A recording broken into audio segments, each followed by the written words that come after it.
Muito boa noite a todos, boa noite aqui, Arthur, Bruno, Flávio, boa noite, Alitim, meu irmão.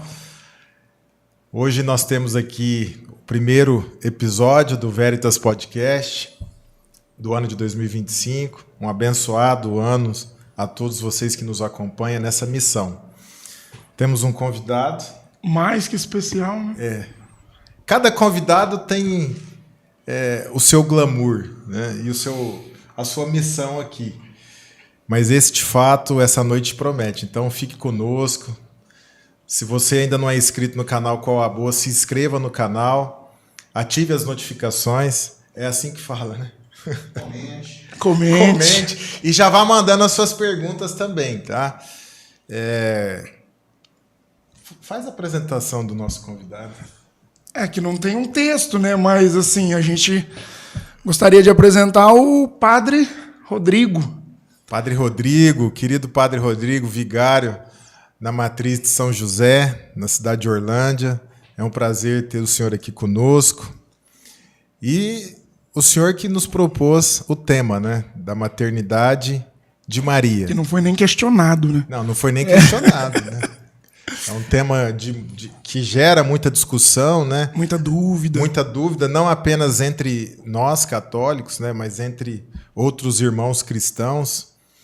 E que, a bem da verdade, muita gente desconhece a figura de Maria, a santidade de Maria, a virgindade de Maria. E o senhor, por ter proposto esse tema, com certeza tem uma experiência mariana na vida.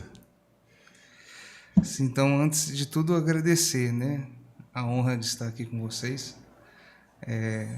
Confesso que é a primeira vez que eu faço um programa desse, né? E quando o Wellington me procurou, eu logo já pensei, né? Tudo que eu penso em falar de Nossa Senhora, né? Porque antes de estudar, de pensar e ler sobre Nossa Senhora, né? Eu fiz uma experiência com Nossa Senhora. Desde a minha infância, eu tenho uma experiência com ela, né? Então, algumas pregações que eu faço, alguns lugares que me chamam, justamente quando vou falar de Nossa Senhora, eu procuro falar daquilo que está na minha vida, né? Nada de muitos conceitos teológicos. Claro que nós temos que nos apoiar naquilo que a igreja ensina, aquilo que a igreja fala, né? Porque eu não falo por mim mesmo, né? Mas, sobretudo, essa experiência da maternidade de Maria na minha vida, né? Na minha história, ela foi me conduzindo ao longo de toda a minha vida e também no meu ministério, né? Então, acho que se hoje eu sou quem sou, foi olhando também o exemplo de Nossa Senhora, né? E o senhor é filho de pais católicos? Conta um pouquinho para a gente lá da origem. Sim, meu pai não era católico, né? Meu pai era espírita, teve uma passagem pela Umbanda também, né? E depois, quando eu lembro, antes dele morrer, ele foi para a igreja, né? Vi ele algumas vezes na igreja, mas não sei de afirmar se ele de fato se converteu, né? Mas a minha mãe, sim. Minha mãe sempre foi católica, sempre nos ensinou o caminho da fé do jeito dela, né? Porque nós, quando criança, morava na zona rural, ali em Restinga, e a gente tinha a religião daquela forma popular, né? Rezando o terço, nas histórias que eles contavam. Meu pai também sempre contava muita história, né? Falava muito de Jesus Cristo. Então, assim, nunca foi um empecilho a religião dele para ensinar a fé para nós. E nessa perspectiva, minha mãe sempre, eu lembro uma cena que eu tenho dela desde criança, rezando o terço. Do jeito dela, da forma dela ali, e ela sempre me chamava para estar rezando com ela, né? Então essa foi a primeira experiência já com Nossa Senhora nesse tempo, né? E tudo o que foi a minha vida ali na educação de fé foi nessa perspectiva, porque depois que vem a catequese, que aí vai nos orientando em algumas coisas, né? Mas essa fé inicial, né, é um lar de um catolicismo popular, mas foi um lar católico, né? Dentro da minha casa foi isso que nós vivemos, experimentamos, e creio que meus irmãos também. Quantos irmãos, padre? Olha, nós somos uma família grande, assim, nossa família Nós somos em 7. Eu sou o 7º filho, né? Caçula? Eu sou o caçula. E, assim, eu tenho um irmão que já está junto com Deus, e os demais, graças a Deus, estão aí, estão firmes na caminhada deles. E a vida aliás, toda? me desculpa cortar, a minha irmã mais velha é minha madrinha, né? Então, Madrinha de batismo. De batismo, E a vida foi toda ali na zona rural de Restinga? Sim, eu praticamente cresci, né? A gente morou um tempo na cidade, mas a minha infância, a maioria foi na zona rural. Aí depois, já com uns 17 anos, que nós voltamos para a cidade, mas eu fiquei muito pouco tempo porque eu já logo senti o chamado ao sacerdócio, né? E aí já fui embora. E quantos anos tinha nesse chamado? 19. 19 anos? 19 anos. Eu entrei no seminário, eu tinha 19 anos. Mas morava na zona rural ainda? Já tinha ido para Restinga, já na cidade. Eu já morava na cidade. Teve Nesse namorada, período. padre? Tive, namorei um tempo, eu não sei de precisar, 1 ano e pouco aí, né, de namoro. Por discernimento. Foi, eu vejo isso como uma graça de Deus na minha vida, né? Eu sou muito grato a Deus, até pela pessoa que Ele me colocou, né? E tudo isso, acho que foi Deus me preparando para aquilo que Ele queria da minha vida, né? Queria da minha história. E aí as coisas foram conduzindo, né? Com muita tranquilidade, nenhum problema nesse sentido. E aí, quando eu senti chamado, né, ela entendeu essa situação toda, falou que ia rezar por mim e vida que segue, né? Então, tive uma experiência, um namoro. E o seminário foi um seminário diocesano? Isso, quando eu pensei a vocação, quando eu comecei a sentir o chamado, a minha vida mesmo na igreja, né, quando eu comecei a ter uma profundidade de conhecimento da igreja, foi pelo caminho neocatecumenal, né? Então, meu irmão foi para a igreja. Eu, assim, tinha feito catequese, tinha feito crisma, tinha cumprido com a minha obrigação, né? Ia de vez em quando, não ia e tal. E nesse tempo, meu irmão foi para as comunidades, começou a nos chamar, e alguns amigos foram também. Eu falei, estão indo. E ele sempre, meu irmão pegava no meu pé, vamos. Eu falei, fazer o que lá, cara? Aí tá bom, vou lá, né? Cheguei lá e Deus, ele é muito sábio, né? E quando eu cheguei, se fosse para prestar atenção em alguma coisa ali, nada ia me chamar a atenção. E nesse período ainda eu não namorava, né? E jovem, adolescente, quer arrumar uma namorada, e tinha umas mocinhas muito bonitas lá. E aí eu falei, putz, acho que é aqui mesmo, né? Vou arrumar uma namorada aqui dentro. Acabei não arrumando nada. Arrumei fora e depois não era do caminho, né? Depois ela veio. Mas foi a isca que ele usou, né? E aí um dia, eu indo nessas catequeses, esse dia eu prestei atenção. Eu acho que foi a mudança da chave aí, né? E quando eu prestei atenção, ele falou algo ali que me tocou, e esse algo me falava de uma conversão. Mas eu não tinha nem consciência do que era pecado. Como que eu ia me converter, né? Então, nesse tempo, eu comecei a me questionar muito, né? Onde está o pecado na minha vida, né?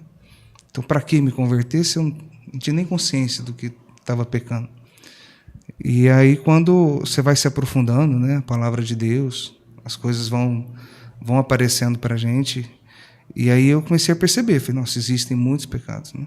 O maior deles foi estar longe de Deus. Então, eu entrei em busca de uma futura esposa, né? E não imaginava que essa esposa seria a igreja um dia, né?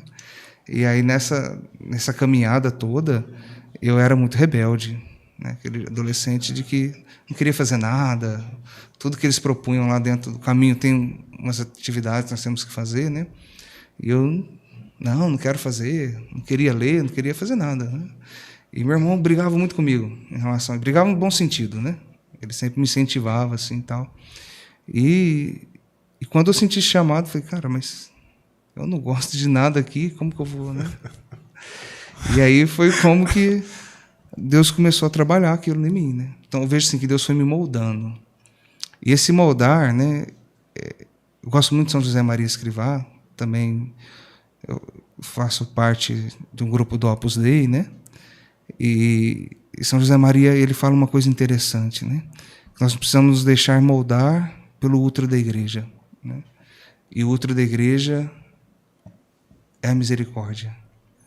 E quando me deparei com a minha condição, eu pensando, mas como que eu vou me moldar, né? Como que eu vou me moldar nesse útero?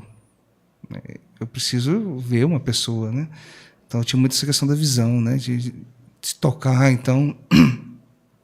E um dia eu olhei e vi um quadro, né, de Nossa Senhora, e esse quadro era um ícone, né? Ela estava com a mão na barriga, ou seja, estava grávida, né? E aí o discernimento que eu tive, me deixar formar então por esta igreja, que naquele momento era representada pela Virgem Maria, né? E aí foi onde começa, dentro da minha vocação, uma experiência com Nossa Senhora, né? E foi uma experiência muito profunda, de que de fato ela foi me ajudando a entender o projeto de Deus na minha vida. Não que eu já saiba tudo, não que eu tenha clareza de tudo, mas eu vejo assim que a minha vida vocacional tem sido um ser moldado, né, nessa figura da Virgem Maria, né? E vários momentos da minha vida, da minha história, eu tenho experiências, né, com Nossa Senhora, assim, que ela vai apontando o caminho. Mas nesse momento que o senhor relata aí, foi lá no momento do discernimento vocacional, através desse ícone. Sim, foi no momento de discernimento. E ainda antes do namoro mesmo? Depois. Foi depois. Foi depois. Mas até então ainda nem passava pela cabeça o sacerdócio. Nesse período já. E aí a confirmação veio através de Nossa Senhora. Sim. Aí foi onde eu já pensava, eu já tinha terminado o namoro, estava fazendo os encontros, porque eu comecei a ter uma clareza daquilo que é a igreja, né? E aí quando eu comecei a ter essa clareza, eu comecei a entender também os meus pecados, as minhas fraquezas. E eu me sentia chamado a um sacerdócio e não me vendo em condições de responder aquilo. Então, dentro de mim era uma luta constante, né, de que Deus me chama a algo, eu tenho vontade de corresponder, mas eu não me via capaz. Porque até mesmo sentia muita dificuldade, como a gente comentou aqui antes, né? Eu fui diagnosticado há 2 anos com TDAH e eu tive muita dificuldade na escola, né? Eu falei, mas como que eu vou ser padre se eu não consigo nem estudar, nem ler direito, né? Eu não consigo me concentrar. Eu não tinha conhecimento ainda disso nesse período. E fiz as 2 faculdades da época do seminário com muita dificuldade, né? Eu tinha que estudar muito. E hoje estou tratando, então é mais tranquilo. Mas, assim, foi um período que eu me sentia muito incapaz, que eu não ia conseguir, né? E aí os inúmeros pecados. Aí, nesse período que eu falava como ser formado, então, por esse útero, que é a Virgem Maria, né? E é engraçado que, nesse tempo, quando eu vi essa frase de São José Maria, eu nem conhecia o Opus Dei, nem sabia o que era, né? Sabia que existia esse santo e, né, ainda era um livro que estava escrito até Monsenhor ainda, né? Então, Monsenhor José Maria Escrivá. E aí eu li aquilo e depois de 8 anos para frente que eu fui conhecer a história dele de fato, né? E quando eu conheci a história dele me lembrou aquele fato lá atrás, né? Então eu falei, então se deixar formar pela igreja. E foi essa a minha experiência, né? Me deixar formar por esta igreja, por esta mãe, né? E onde eu vi essa maternidade fisicamente na Virgem Maria, né? Porque na minha cabeça às vezes ficava assim, você formado pelo útero da igreja, né? Minha compreensão de igreja era o quê? O templo, né? As paredes, como uma parede vai me formar, né? E aí me formou olhando a Virgem Santíssima e hoje eu já entendo a igreja de outra forma, né? E aí acho que foi toda a evolução que a gente vai vivendo da fé, né? E aí você vê que todos os irmãos também te ajudam na sua formação, né? De alguma forma. Ou seja, a igreja está ali te formando. A comunidade está ali te formando, né? E essa foi um pouco da experiência inicial, né? E nessa experiência inicial, então, podemos concluir que foi Nossa Senhora que te levou para o seminário. Sim. Até mesmo porque o movimento do caminho neocatecumenal foi inspirado por ela, né? Na Espanha, ao fundador, que é o Kiko, né? Então, a inspiração de Nossa Senhora. E foi por meio do caminho que eu descobri a minha vocação, né? Então, por isso eu tenho muita gratidão a Ele. Mas foi ela que quando eu falo para você que ela me conduziu toda a minha vida de igreja, sim, Nossa Senhora que me levou e me conduz até hoje. A gente sabe, né, por testemunhos de sacerdotes que fazem parte do nosso convívio, que o tempo de seminário é um tempo também de discernimento, de lutas interiores, de batalhas, né? E o senhor sentia essa presença de Nossa Senhora durante o seminário? Sim, o tempo todo, né? Quando a gente vai para o seminário, né, a gente sai um pouco do convívio familiar, né? O seminário diocesano é menos, a gente sente isso porque aos poucos a gente vai saindo de casa, né? O seminário diocesano, pelo menos na nossa diocese, o primeiro ano a gente vai voltando para casa, né? Mas o segundo já vai uma vez só por mês, né? Então é uma coisa que não é de uma vez. Mas, ou seja, eu ficava o tempo todo dentro de casa, tinha minha mãe ali presente, meus irmãos, meu pai, e aí de repente eu já estou sem isso, né? Eu lembro que quando eu cheguei no quarto do seminário, tinha duas coisas na parede, uma cruz e um quadro de Nossa Senhora, né? E te confesso que nos momentos tanto de alegria ou também de crise e tristeza, eu estava olhando para aquele quadro, porque ele ficava de frente para minha cama, né? Então, no que eu deitava, eu já via ele. E isso foi durante praticamente todo o seminário. Depois a gente mudou de seminário, porque o primeiro período era feito em Franca, depois a gente mudava para Sales, que é a teologia, né? E aí também tinha, cada quarto tinha o seu quadro, né? E, então, assim, sempre me recorri a ela, né? Sempre. Então, é uma experiência profunda. Ô padre, assim, aí é uma curiosidade, né? Se o senhor tiver condições de nos esclarecer. Existe um paradoxo, né? Porque através de uma mulher, que foi Eva, o pecado entrou na humanidade. E através de uma outra mulher, Maria, veio a salvação. Nessa experiência, quem é Eva e quem é Maria? O próprio texto, né, bíblico, né, vai falar para nós. Não sei por que eu tinha separado esse texto. Eu não foi nada ler. Combinado, não. Não foi. Não sei por que eu separei ele. Eu não vou ler todo, mas aqui fala, né, que quando Deus criou Adão, ele deu tudo para ele, né? E diz para ele: dominai sobre toda a obra criada. E Adão ali, ele não encontrou algo que completasse ele, né? O que significa esse completar? Significa alguém que corresponda ao amor que ele está depositando naquilo, né? Porque o dominar, que se fala aí nessa Sagrada Escritura, ou no Gênesis, né? O Papa Francisco, ele escreve muito bem sobre isso, quando ele fala que esse dominar significa um cuidado. E na base desse cuidado está o amor, né? Então, quando Deus falou dominar, ou seja, né, ame e cuide de toda a obra criada. E por mais que ele fez isso, ele ainda não encontrou uma correspondência nesse amor. É onde ele fala, né? Então, pôs o sono em Adão, façamos aí para ele a mulher. E a mulher, ela foi feita dentro de uma perspectiva, né, que a própria Sagrada Escritura fala, para ser auxiliar do homem. Aí hoje o mundo, quando escuta essa palavra, fala: nossa, se auxiliar é algo pejorativo, né? E aí, quando nós pensamos isso na Sagrada Escritura, tem um salmo que fala, né, vinde, ó Deus, em meu auxílio. Então, ou seja, quem poderia ser auxiliar do homem? Deus, né? Então, quando ele fala façamos um auxiliar, ele está dizendo façamos a nossa presença na vida do homem, né? Então, por isso a mulher tem a graça de gerar a vida, né? Porque ela é a ternura e a presença de Deus. Então, de fato, enquanto vocação, é isso, ser auxiliar, né? Ser presença de Deus. Então, esse é o projeto original de Deus para nós. E aí Deus coloca tudo no homem, né? Por exemplo, Ele coloca em nós a vontade de comer, que é algo legítimo.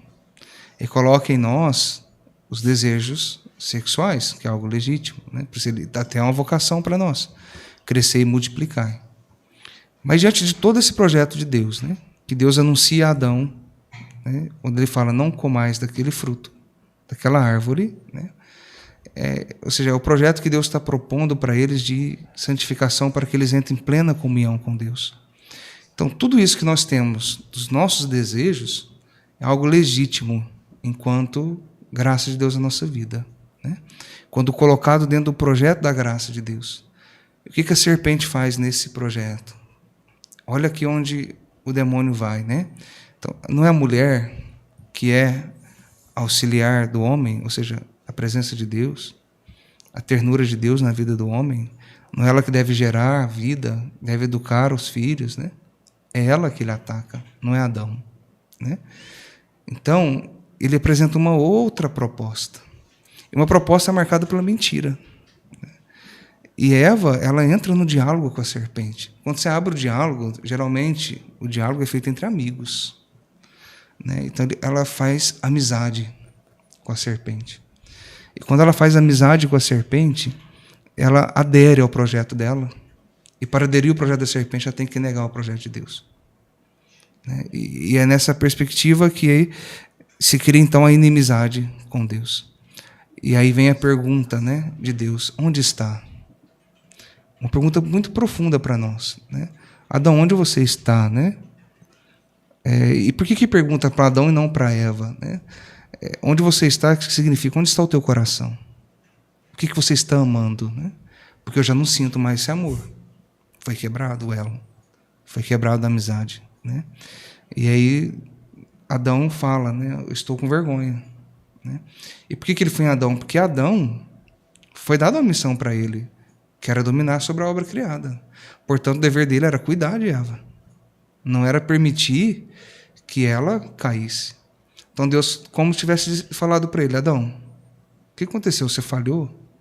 Né? Porque eu não estou sentindo mais seu amor, já não estou sentindo comunhão contigo mais. Onde você está? Você não está onde eu queria que você estivesse, né? Não está na comunhão comigo, já não está na minha vontade mais.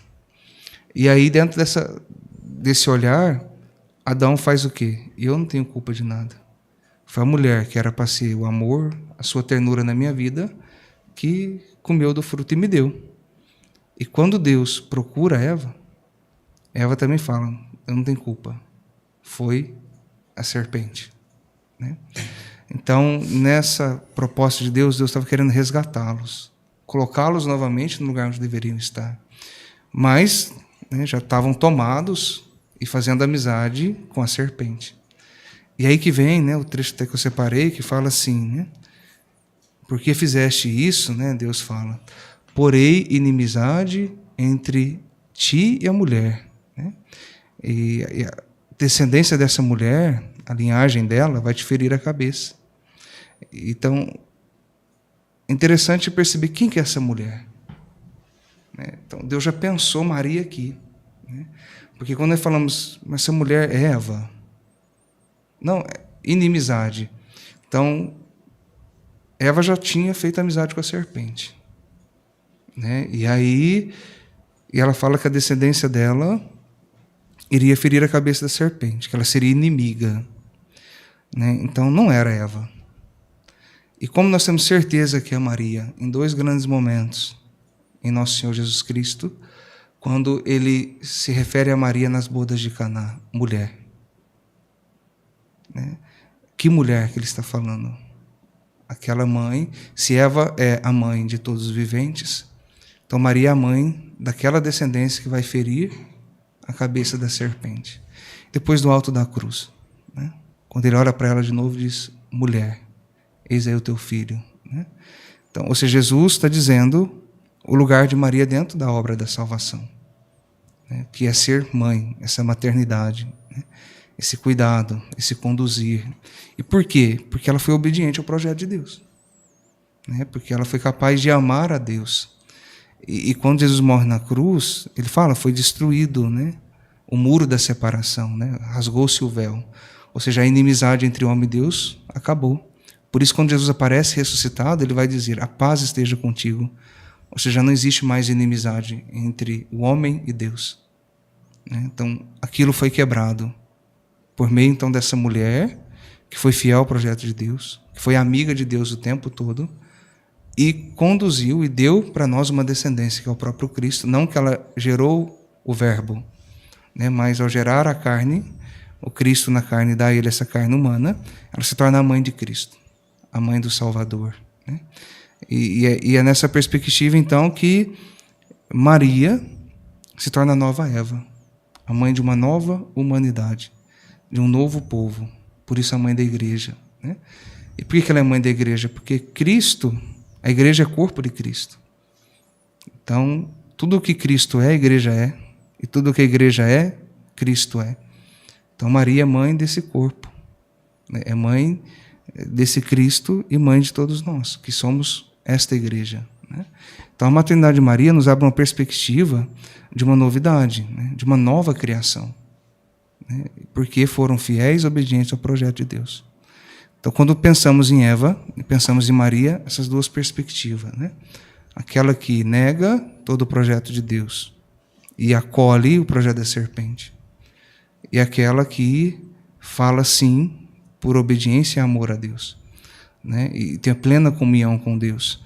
E essa Maria resgata a Eva, porque diz que Jesus desceu aos infernos, toma Adão pela mão e o conduz para os céus. Então, o sim de Maria é um sim que salva toda a obra criada. Então, acho que é muito bonito ver isso, essa perspectiva de obediência. O que está na base da obediência? O amor. E é esse amor, quando eu falei para vocês, eu tive uma experiência com Maria, esse amor que eu experimentei. E aí, passar a fazer as coisas por amor a Deus.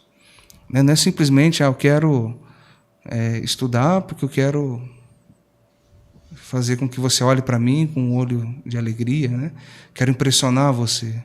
Não, então o meu estudo vai ser por amor a Deus. Então, o meu sacerdócio, a minha vivência de sacerdócio, por amor a Deus. E Maria me ensinou isso, a encontrar uma completude nesse amor. Então, por isso, me chama muito a atenção esse tema da maternidade. Eva era mãe dos viventes, que caiu. Maria é mãe de uma nova humanidade, que agora é chamada a caminhar na graça de Deus. E aqui vem, Maria como a arca da nova aliança. Sim, da nova e eterna aliança. Então, é uma das figuras que se diz sobre a Virgem Maria, como arca, ou seja, aquela que porta. É interessante a gente perceber uma coisa, que no Antigo Testamento era muito comum o subir a montanha para encontrar Deus. Por que subir na montanha? Porque o monte. Porque o monte ele exige um esforço da humanidade. Então você ia até onde dava, onde o ser humano poderia ir. E aí aquilo que faltava a nós, a humildade de Deus, Deus descia a nos encontrar.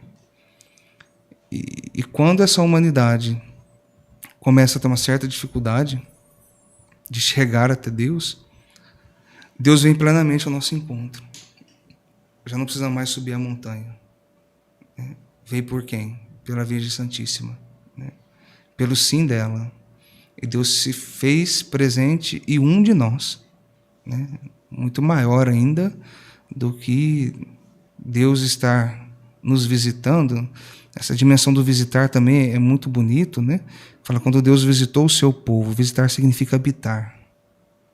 Uma coisa é eu ir na sua casa e você me acolher.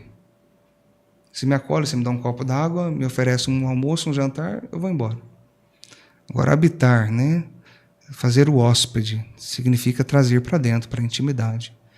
Estar presente ali, Então, Deus, ele armou sua tenda na Virgem Maria, ou seja, ele habitou nela. E habitando nela, habitou na humanidade. E se fez presente no meio da humanidade, por meio dela. Então, não é que ela é uma deusa, não é isso. Mas ela tem um papel especial, porque ela foi totalmente obediente a esse projeto de Deus. E quando ela fala, faça-se em mim segundo a tua palavra. As nossas Bíblias traduzem como palavra. Você pega o Logos, logos no grego, nós traduzimos para o latim como verbo. E logos, ele tem uma ideia é uma ideia mesmo, de um pensamento, de um projeto, né? Então, e quando traduzimos para o verbo, eu vou trazer o verbo para o português, cabe palavra. Mas Maria, ela responde: faça em mim segundo o teu projeto. Qual projeto é esse? Projeto inicial. Então, Maria, de novo, aquela mulher pensada por Deus, para que Deus realize tudo o que ele pensou nela. Por isso aqui, escrava. Por que escravo? Né? O escravo não tem vontade. Ele vive a vontade do seu Senhor. Né? Então, por isso nós que fazemos a consagração à Nossa Senhora, a escravidão total ao nosso Senhor Jesus Cristo, pelas mãos da Virgem Santíssima. Né? Ou seja, ela nos conduz a ser plenamente pessoas que querem fazer a vontade de Deus. Então, e é nessa perspectiva, escrava, ou seja, não tenho vontade, não é minha vontade, mas eu quero viver tudo o que o Senhor pensou. Tudo o que Deus pensou se realiza nela. Então, todo o projeto de Deus. Então, aí também, quando Maria faz isso, e o anjo visita, né, e ela se engravida de Cristo pela obra do Espírito Santo, ela não ficou só na palavra. Ela também cumpriu o que ela falou. Porque ela correu para Isabel, para servir. Ela era mãe de Salvador. Ela poderia criar a humanidade servindo ela. O que ela fez? Apressadamente foi servir Isabel. Né? Porque Maria entendeu que fazer o projeto de Deus é amar o próximo, é servir o próximo e amar a Deus acima de toda e qualquer realidade. Né? E Maria é mãe de Deus. Mãe de Deus, né? Porque o Concílio de Éfeso vai tratar disso, né? Da maternidade divina de Maria. Né? Por quê? Né? Até ele fala, se alguém confessa com Emmanuel que é Deus, né? E dentro daquele sentido de toda a palavra, e não entende Jesus como Deus, e aí, se Jesus não é Deus e nega a Virgem Maria como mãe, né, de Deus, está condenado, né, está excluído da igreja. E é interessante isso, porque quando nós pensamos Maria, mãe de Deus, parece algo tão estranho, né? Porque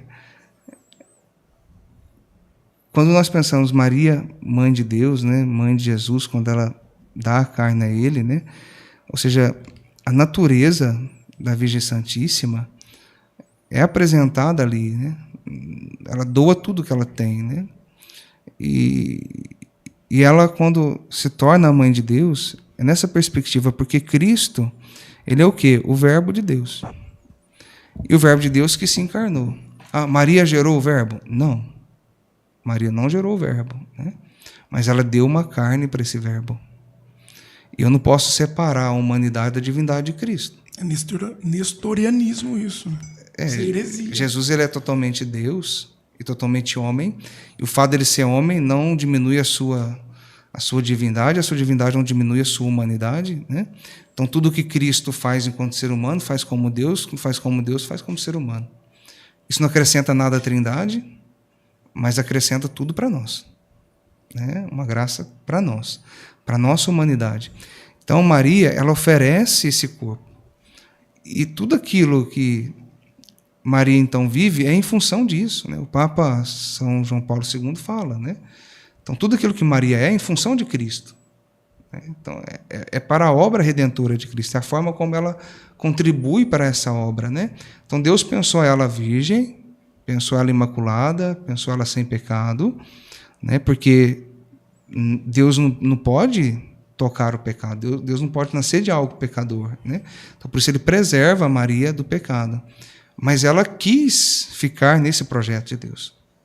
Por isso ele pergunta se ela está disposta a receber o Filho de Deus. Não é uma imposição. Né? Tudo acontece dentro de uma liberdade. E aí ela quer permanecer nesse projeto. Deus também não obrigou Adão e Eva a permanecer. Eles não quiseram permanecer nesse projeto. Né? Então, quando nós pensamos aí na Virgem Maria enquanto mãe de Deus, justamente isso. Então, ela é mãe de um Verbo de Deus que se fez carne. Então, Cristo é Deus. Né? É isso que nós acreditamos. E Maria é mãe de Cristo. Portanto, ela é mãe de Deus. Eu falei ainda muito, porque eu gravei um vídeo no final do ano, né, sobre isso, e houve alguns questionamentos na rede social sobre, mas como assim Maria é mãe de Deus? Como é que Maria é mãe de Deus se foi Deus que criou tudo?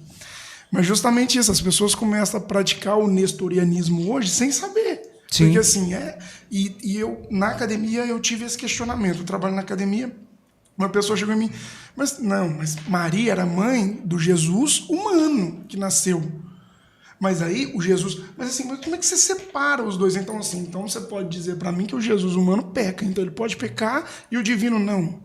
Olha o ponto que chega isso, não faz sentido. Jesus é verdadeiro homem e verdadeiro Deus. Não há distinção, não há divisão nisso. E foi bom o padre ter tocado nesse assunto, porque aquele vídeo gerou muita polêmica. Teve muito questionamento sobre isso.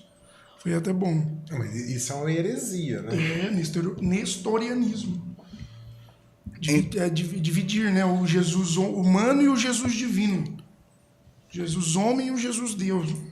Faz sentido. E é interessante também, padre, né, nessa preservação que Deus se dedicou a Maria, né, de ter preservado. Eu acho que vale a pena também considerarmos quando ela foi morar no templo. Como talvez isso seja também a mão de Deus ali a preservando.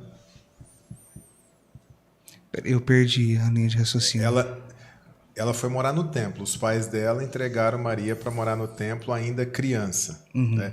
Isso também pode ser entendido como uma maneira de Deus estar preservando ela. Porque até então não tinha anúncio, ela era uma criança. É tudo o que nós pensamos em relação à Virgem Maria, tudo aquilo que nós temos, né, de relato acerca dela, está em função de um projeto, né? Está em função de um querer de Deus, está em função dessa encarnação de Cristo, está em função dele, né? Então, olhar para ela não é olhar para alguém diferente dos outros, mas alguém que recebeu uma graça especial, né? E aí até nós vamos pensar que Maria, ela nos aproxima de Cristo. Senão nós vamos ficar o quê? Nossa, eu vou ter o culto à Virgem Maria, vou ter um olhar para a Virgem Maria e vou esquecer Cristo. E em momento algum ela quis isso. Sobretudo, por exemplo, nas bodas de Caná, retomo novamente, né? O que ela diz? Fazei tudo o que ele vos disser. Então, quando nós pensamos Maria, a participação dela na obra da encarnação é uma participação alta, vamos dizer assim, né? Dando a humanidade a Cristo. Então, por quê? Ela nos aproxima de Cristo. E aí nós pensamos que essa participação dela, então, se torna para nós uma graça de Deus. Então, se aproximar de Maria, se aproximar de Jesus. Então, todas as imagens de Nossa Senhora que nós temos, ou ela está grávida, ou ela está carregando Cristo no colo. Porque o dever dela é apontar para Cristo, né? Então, ela se faz muito próxima de Jesus. Por quê? Porque ela está dentro desse projeto de Deus, né? Então, o ser mãe é uma graça de Deus na vida dela. E ela foi salva também por Cristo, né? Maria também, enquanto humana, precisava da salvação, né? E aí, nessa perspectiva, ela é salva pelo próprio Filho. E, ao mesmo tempo, ela dá para o Filho essa carne humana, sem pecado algum. Por isso Cristo assume tudo que nós somos, exceto o pecado, né? Então, ele vem de uma realidade sem pecado, ou seja, sem a herança do pecado. E aí ela quer permanecer nessa realidade, então por isso ela tem essa proximidade com esse único mediador que é Cristo. Ele é o único mediador, né? E aí, nessa perspectiva que nós vamos entendendo, né? Então Maria intercede por nós. Interceder, ela aponta o caminho. O caminho da nossa salvação é Jesus. Em momento algum na Sagrada Escritura ela se coloca no lugar de Cristo. E qual que foi o pecado, né? A desobediência se deu porque eles queriam ser como Deus. Maria, em momento algum, quis ser como Deus. João Batista, por exemplo, é um homem que, em momento algum, quis tomar o lugar do Messias. Ah, ele é o Messias. Não, não sou eu, né? E aí, ele sempre apontando para a dimensão da conversão, né? Depois Jesus toma também o Evangelho, ele começa a pregar dizendo: convertei-vos e crede no Evangelho, que o reino de Deus se aproxima de vós. E hoje, dentro das aparições de Nossa Senhora, né, o que nós temos? Em todas as aparições dela, a maioria delas, conversão. Precisamos nos converter. Por onde? Por meio da oração. Então temos que rezar e buscar uma conversão verdadeira. Então veja que ela sempre vai apontar para o anúncio do Evangelho. Ela sempre vai apontar para Jesus Cristo. Então, por isso nós entendemos nela um caminho perfeito que nos leva para Cristo. Ah, mas eu preciso desse caminho? Naturalmente podemos ir diretamente a Cristo? Podemos. Mas nós temos uma graça especial. Nós temos alguém que já fez esse caminho. Nós temos alguém que já experimentou na sua carne o próprio Filho de Deus. E ela só está dizendo algo para nós. Se converta. Escuta tudo o que Cristo está dizendo. Fazei tudo o que Ele vos disser. Escute. E o que Ele diz para nós? Se converta, muda de vida. Quando Ele acolhe um pecador, o que Jesus faz? Ele não condena, não faz nada, mas Ele tem uma exigência. Vai, não peques mais. Se converta. E hoje nós corremos um risco muito grande, vou até entrar num assunto meio espinhoso, né? Que nós temos pessoas aí que às vezes estão em alguma situação irregular, de pecado, e que, não, porque o Papa vai liberar isso, o Papa vai liberar aquilo, porque isso, aquilo, outro, e porque nós temos que acolher em nome de uma acolhida, né? E nem o Papa, nem ninguém está falando que é para dar comunhão ou situações irregulares ou nada disso, né? Mas está dizendo que acolher significa apontar um caminho novo, ou seja, um caminho de conversão. E às vezes as pessoas acham que ser acolhido é ser acolhido no seu pecado, não é isso. Jesus não acolheu no pecado, ele não acolheu o pecado, ele acolhe o pecador e diz, convertei-vos, muda de vida, ele vai lá e não peques mais. O pecador, né? Ama e dá uma vida nova, né? É isso o dever da igreja, né? Então, essa frase me marca muito. Fazei tudo o que Ele vos disser. E quando nós olhamos para tudo que Cristo diz para nós, né, a conversão ela passa pela dimensão do amor. O amor a Deus em primeiro lugar e no próximo como a nós mesmos. Ainda depois Ele diz, né, amai-vos como eu vos amei.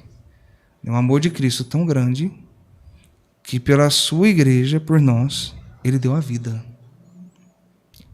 Eu acho que esse Deus tão próximo, tão perto de nós, que o amor dele é tão grande que ele se dá, né?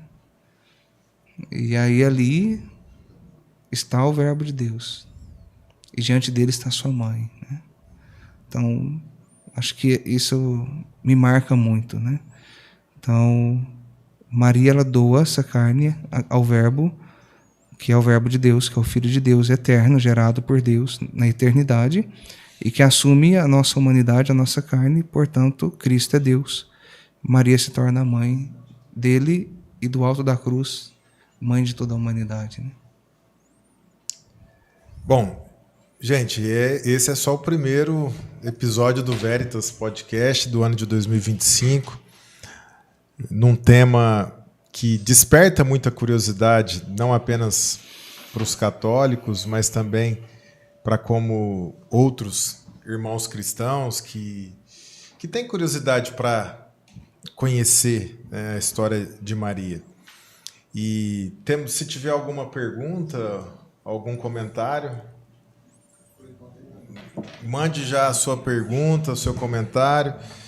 E nós abrimos uma caixinha de perguntas ontem, Padre Rodrigo, e eu vou passar aqui para o senhor uma pergunta que foi até uma convidada que esteve aqui, né, a Glediane. Ela pergunta assim, qual a importância de consagrar nossos projetos a Maria? Certo. O Tratado sobre a Verdadeira Devoção, São Luís, ele fala da importância dessa devoção à Virgem Santíssima, né? E o consagrado, ele para de, como eu disse no começo, né, de ter os seus projetos, de ter os seus sonhos, ou seja, ele não tem nada dele, é tudo entregue a Nossa Senhora. E quando nós falamos de consagrar a Nossa Senhora, nós temos que compreender que não é a ela, mas que ela é uma via que nos conduz, vamos pensar assim, um rio que nos conduz para o grande mar que é Deus, que é Cristo, né? Então, tudo quando nós pensamos em falar, em doar a Maria, antes eu tenho que pensar que estou doando a Deus. Então, quando eu falo, eu estou me consagrando à Virgem Maria, então eu estou me consagrando ao nosso Senhor Jesus Cristo, né? Então, ela não é o fim da nossa fé, da nossa caminhada de fé. Ela é apenas o caminho que nos conduz para o fim, que é Cristo, que é Deus. Então, colocar os projetos debaixo dos cuidados dela é colocar os nossos projetos para que ela interceda por nós e apresente esse projeto a Cristo, né? Então, assim como ela fez lá nas bodas de Caná, ela percebeu que eles não tinham o vinho, ela foi até Jesus e disse: eles precisam. Agora, do momento em que você vai lá e faça algo por eles, né? E aí Jesus oferece o melhor vinho. Então, é mais ou menos nessa perspectiva de dizer: mãe, está faltando algo aqui. Agora eu preciso que a senhora apresente a Cristo. E aí ela vai trazer para nós a graça de Cristo, como ela fez para aquelas pessoas, né? Ó, fazei tudo o que ele vos disser. Ela tinha certeza que tudo que Cristo ia fazer, né? Então, contar com essa intercessão dela e, ao mesmo tempo, ter um olhar fixo em Cristo. Ela sabia que ela não poderia fazer nada ali naquele momento, a não ser interceder pedindo para o filho fazer, né? Então, acho que isso já abre para nós o que deve ser a nossa entrega à Nossa Senhora. É pôr na mão dela no sentido de que, ó, interceda por mim, apresente a Cristo por mim, né? Por ela estar mais perto de Jesus, por ela ter essa comunhão profunda com Ele, né? E aí esperar que ela traga para nós essa graça também. Por isso, nós temos uma devoção muito bonita na igreja, Nossa Senhora das Graças, né? Aquela que distribui as graças de Deus. Não, e é bem importante essa explicação, até para que, né, se afaste qualquer pensamento ignorante, muitas vezes, de que nós, católicos, adoramos. É um problema isso daí, né? Porque até mesmo eles falam, né, assim, quando fala de adoração, tudo que nós pedimos para Nossa Senhora, não, nós não pedimos para ela. Nós pedimos que ela interceda por aquela situação. Mas nós pedimos para Deus. Nós falamos com Deus, né?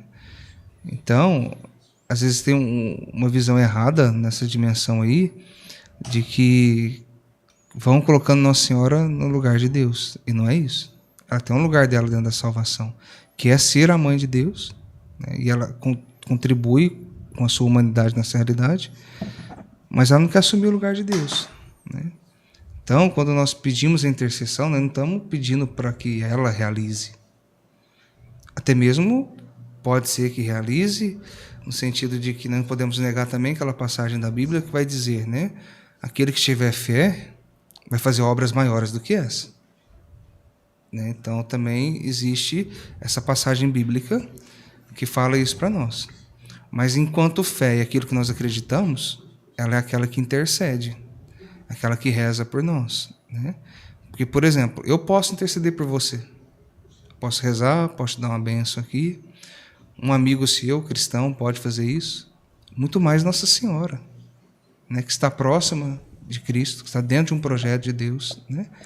E sendo mãe de Deus nesse sentido. Então, é na dimensão da intercessão mesmo, né, que nós entendemos isso. E além, né, além dessa equivocada interpretação, há também aqueles que dizem que Maria teve outros filhos. Eu ia fazer essa pergunta agora. E aí, padre? Sou obrigado a concordar com eles.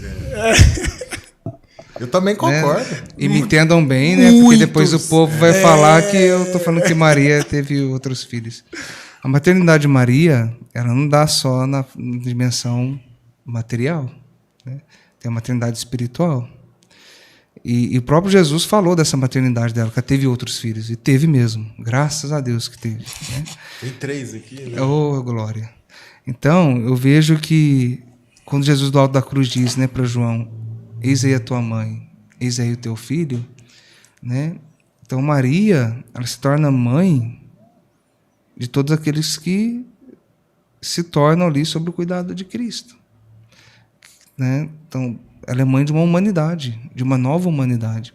É importante perceber uma coisa, que Maria é mãe da igreja, né? Se fala. Por quê? Porque a igreja ela é corpo de Cristo. E quem é essa igreja? Somos nós, né? Então, somos cada um de nós. Portanto, Maria é mãe de todo o corpo, não é mãe só da cabeça. Não tem como você ter um filho e falar, não, sou mãe só do braço dele, ou sou mãe só da cabeça dele, né? Não, sou mãe da totalidade.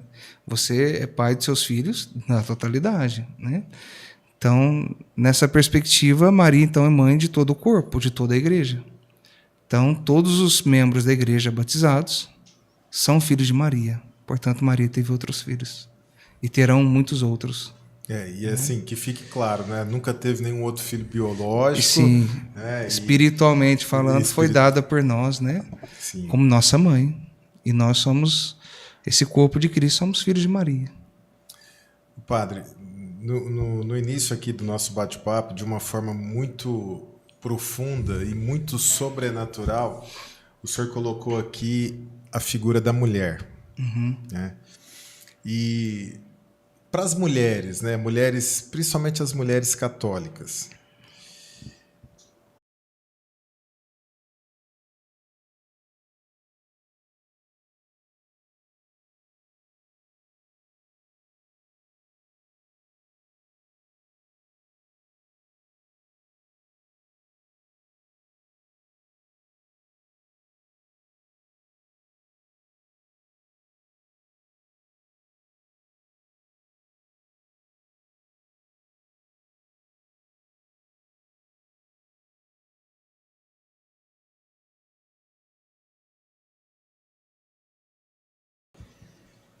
tivemos um problema aqui na conexão, mas retomando, o senhor dizia, né, respondendo a pergunta que eu lhe fiz sobre as mulheres, né? E o senhor colocava que imite Maria, Sim. né?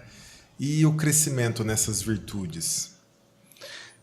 Maria, ela ensina o projeto original de Deus para a mulher, né? De uma mulher que, amando tudo aquilo que é de Deus, buscando fazer toda a vontade de Deus, se tornou uma grande mãe, né, no cuidado do seu filho, né, mostrando para ele, sobretudo, a educação da fé, né, porque Maria ensinou a fé para Jesus. Ele diz até quando ele se perdeu no templo, né, ele faz uma fala para Maria, ele diz assim, por que me procurava? Vocês sabiam onde eu deveria estar, né? Ou seja, vocês me educaram para isso. Então, a educação religiosa, a educação da fé que ela deu para eles, para ele, né? E até nesse ponto, depois fala que ele voltou para casa e foi obediente. Cresceu em estatura, graça e santidade, né? Então, acho que a primeira coisa que Maria ensina é como a mãe deve educar um filho para as coisas de Deus, para o céu, né? Depois, Maria nos ensina algo muito importante, que é a sua dimensão de ser esposa, né? E me vem muito forte aquela palavra de São Paulo, onde ele diz, mulheres, sede submissas aos seus maridos, né? Essa submissão, de novo, nos liga ao Gênesis, né? Porque se Deus deu ao homem o poder de dominar, ou seja, de cuidar de toda a obra criada, né? E quando São Paulo fala sede submissas, ele está dizendo, se colocai sob o cuidado, né? Debaixo do cuidado do teu esposo, debaixo do cuidado de Deus, né? Então, ele ali representa Deus no cuidado. Então, nessa perspectiva, Maria se coloca sob o cuidado de José. Se José levou para Belém, Maria foi. Foi para o Egito, Maria estava ali, sempre junta, sempre próxima de José, sempre caminhando com José, né? Então, prestando a ele essa reverência, esse amor, né? Então, essa dimensão também de ser esposa. E depois, Maria, o que mais me marca em Maria é ela ter essa dimensão de ser esposa, de ser mãe, mas, ao mesmo tempo, ela se coloca como uma filha de Deus, como alguém que quer fazer a vontade de Deus. E aí, por que Maria faz isso? Porque Maria é a mulher da escuta. Ela escuta a palavra de Deus. E ao escutar, ela coloca em prática. Então é importante isso, né? Que nós, que as mulheres aprendam isso, né? Escutar o que Deus quer, o que Deus pensa para a humanidade enquanto mulher e colocar em prática isso, né? E não colocar em prática na dimensão de um preconceito, né? No qual eu vou ser submissa ao meu esposo. Não, eu vou me colocar debaixo do cuidado dele. De inferioridade, né? Não é inferioridade, né? É no sentido de cuidado. Aqui não é uma dimensão de dignidade, de ser mais ou menos, né? Mas é uma questão de cuidado mesmo. Então Maria ensina isso para nós, né? Então, se as mulheres aprenderem isso, já vão dar um grande passo para a humanidade e nós vamos ter, né, uma humanidade muito mais forte em todas as dimensões, né? Então, acho que esses pontos aí que Maria pode nos ensinar, e sobretudo a dimensão da escuta e fazer a vontade de Deus, né, para a humanidade enquanto mulher, e José nos ensina a fazer isso para a humanidade enquanto homem, né? Eu acho que já é um grande feito. E ainda, né, falando sobre São Paulo, existe, Padre Rodrigo, alguma explicação teológica ou algum estudo o porquê que Paulo recomenda aos maridos amai vossas esposas e esposas serem submissas ou respeitarem seus maridos? Ele poderia falar assim, mulheres, amai vossos maridos, mas não foi isso que ele falou. Sim, tem uma explicação, né? Quando nós, como eu disse, então quando ele fala para a mulher ser submissa, é amar no ponto de se colocar debaixo do cuidado do esposo, né? E quando ele fala amai vossas esposas, né, e até, se não me engano, tem um momento que fala como Cristo amou a igreja. Como Cristo ama a igreja. Como que Cristo amou a igreja?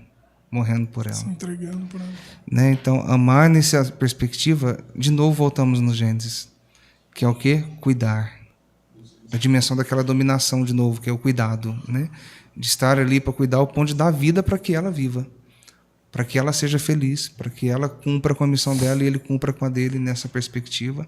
Então, esse amor é esse cuidado, essa proteção. E ainda ele vai falar assim, né? Não sede grosseiros com elas.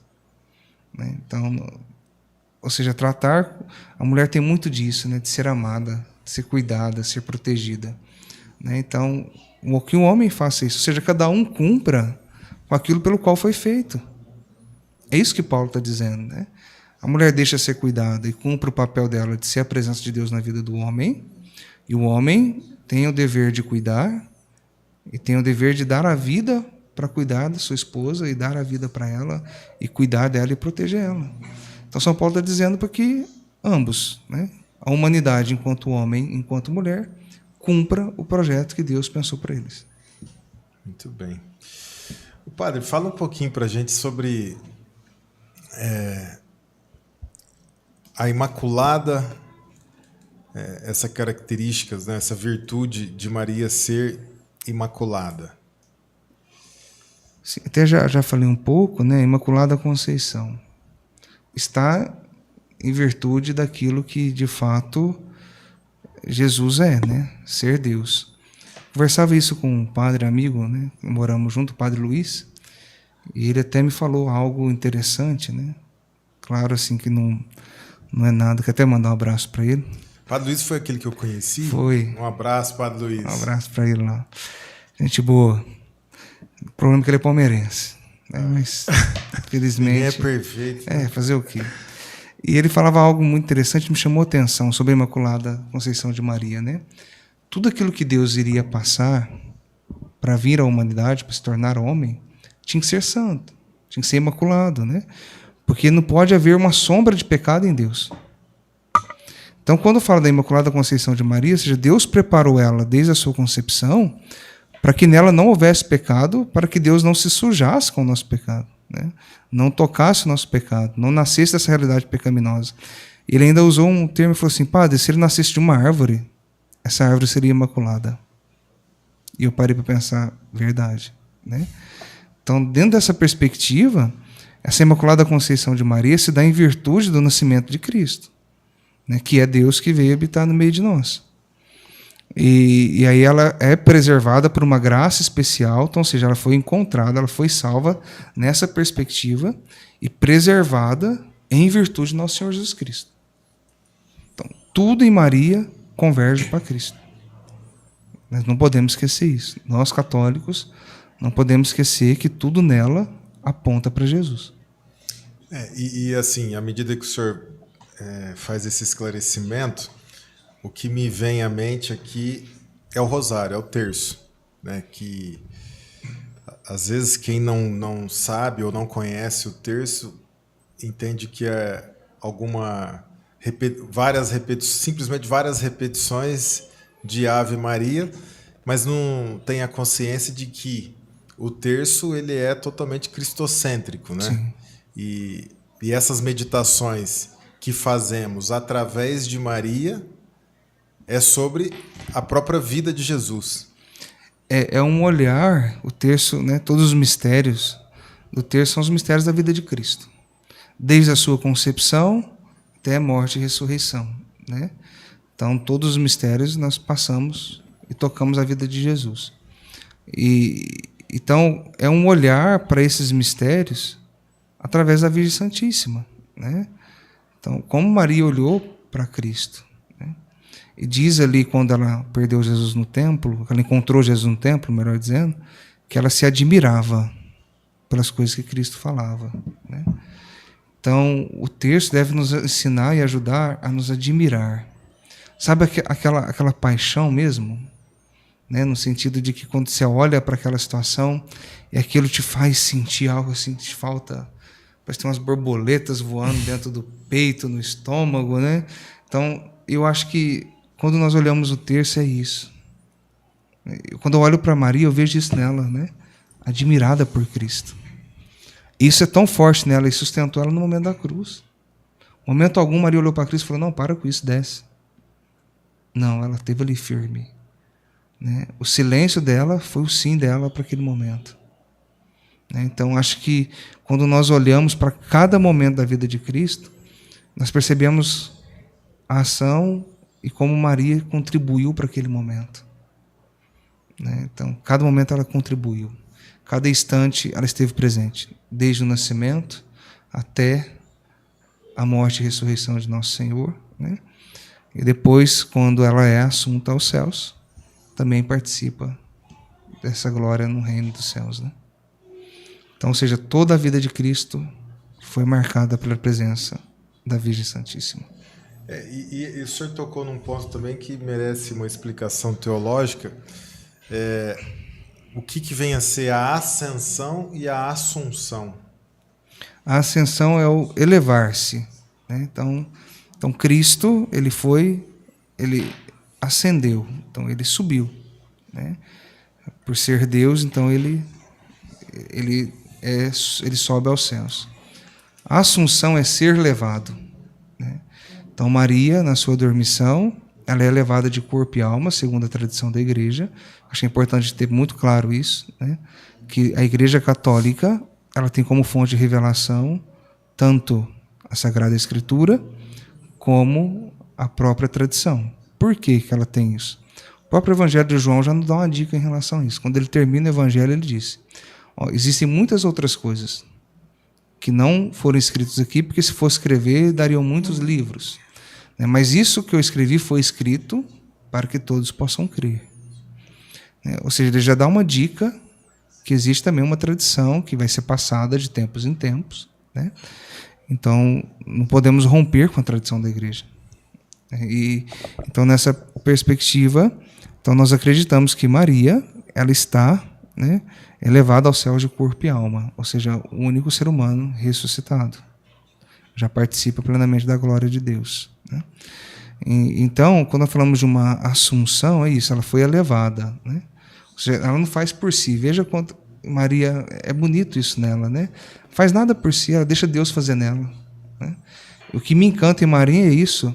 Eu vejo que a vida de um sacerdote, de um cristão, a vida de um consagrado é isso, é deixar Deus fazer nele. E Maria foi isso, foi instrumento na mão de Deus, né?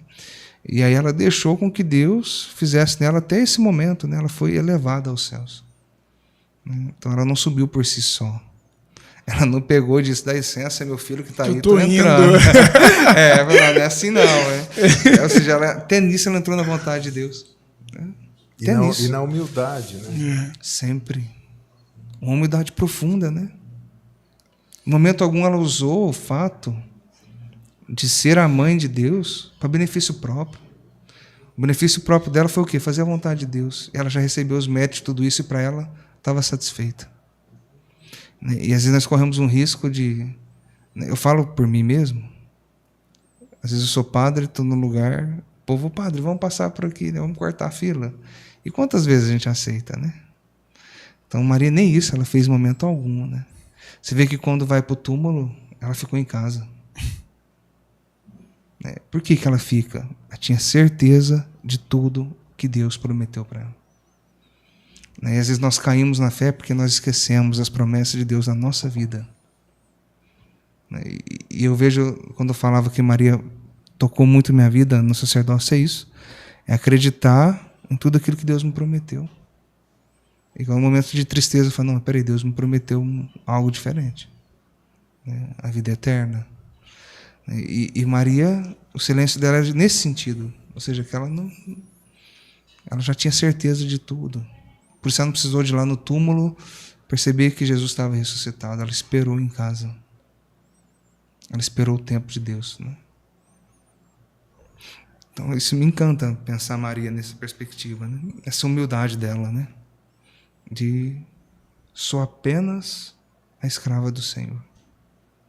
Nada mais do que isso. Padre, tem uma pergunta legal aqui. Qual a explicação para os diferentes títulos da Virgem Maria utilizados pelo mundo? É uma dúvida que muita gente tem, né? E aí? Cada título... Como assim? Olha, lá é uma Nossa Senhora Aparecida, Nossa Senhora de Lourdes, Fátima, Nossa Senhora de Lourdes, Fátima. e vem, né? Veja que cada título dela está marcado de uma forma e um lugar onde ela apareceu, né? Então, os títulos estão mais relacionados com a história da realidade na qual ela está e a mensagem que ela quis transmitir a partir daquela aparição, né? Então, quem é Nossa Senhora Aparecida, né? É moreninha, de repente vem Fátima, que já é branquinha, e aí, enfim, né? Cada lugar ela aparece no formato daquele povo, né? Ou seja, para dizer que Nossa Senhora é mãe de todo mundo, né? Ela fala para todos. E nessa perspectiva é a mesma Maria, a mesma mãe de Jesus, a mesma mãe de Deus, né? Que se tornou então essa mensageira que leva essa mensagem de Cristo nas circunstâncias e lugares específicos, né? E como eu disse, tem algo comum em todas as aparições de Nossa Senhora, que é o chamado à conversão. Então, se ela aparece no Japão, ela vai ser olhinho puxado. Se vai na África, ela é morena, né, de cor negra. Se ela vem aqui no Brasil, ela tem a cor que ela tem. Ou seja, ela tem a característica daquele povo, né? Ou seja, ela é mãe daquele povo. Ela assume aquela realidade, ela também intercede por aquela realidade. Então, os títulos estão relacionados então aos lugares que ela aparece, né? Cada lugar tem sua mensagem específica. E, como eu disse, o objetivo dela é apresentar Jesus. É apresentar para nós esse chamado constante à conversão. É a seta que aponta para Cristo. Porque João fez isso, né? João pregava o evangelho de conversão. Jesus começa a pregar o evangelho. Ele fala da conversão e a vida dele inteira aponta para isso. E quando Maria vem numa aparição dela, ela fala a mesma coisa: convertei-vos. Você precisa mudar de vida, precisa se converter, precisa, né? Então, uma das características que nós temos de todas as aparições é isso. Aparecida, Nossa Senhora não falou, né? Apareceu uma imagem, essa imagem é milagrosa, né? Mas aí os sinais que vai acontecendo em torno disso nos falam muita coisa, né? Mas, enfim, só para entender que os títulos dependem de cada lugar que ela apareceu. Perfeito. Ó, a gente tem um jovem aqui na cidade, o Neander, mandar até um abraço para o Neander. Ele vai para o seminário, ele começa no seminário esse ano. E ele mandou 2 perguntas aqui. A primeira: qual o significado da devoção à Santíssima Virgem Maria na vida de um padre? Maria diz que o sacerdote é o filho predileto da Virgem Maria, né? Então, um padre que não tem devoção mariana é um padre que não tem mãe, né? Então a gente precisa entender isso porque nós somos em persona Christi. Se Cristo, que é o Filho de Deus, né, quis ter ela como mãe, então se nós queremos agir na pessoa de Cristo, no mínimo, devemos ter um amor por Maria, né? O mínimo que se espera do sacerdote, né? E deixar com que ela de fato seja essa mãe que conduz, que educa, que ajuda, né? Então acho que é essencial na vida do padre a devoção à Virgem Maria.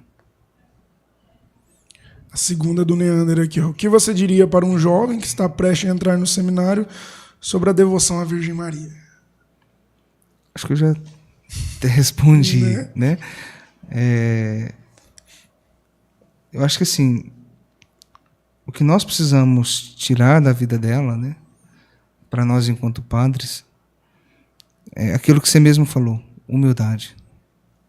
Se o padre não aprender a humildade de Maria, se a devoção não ensinar isso para ele, ele vai ser um rei, um príncipe, e nunca um sacerdote, nunca um servo de Deus, né? Depois, outro ponto que ela ensina, escutar a Deus.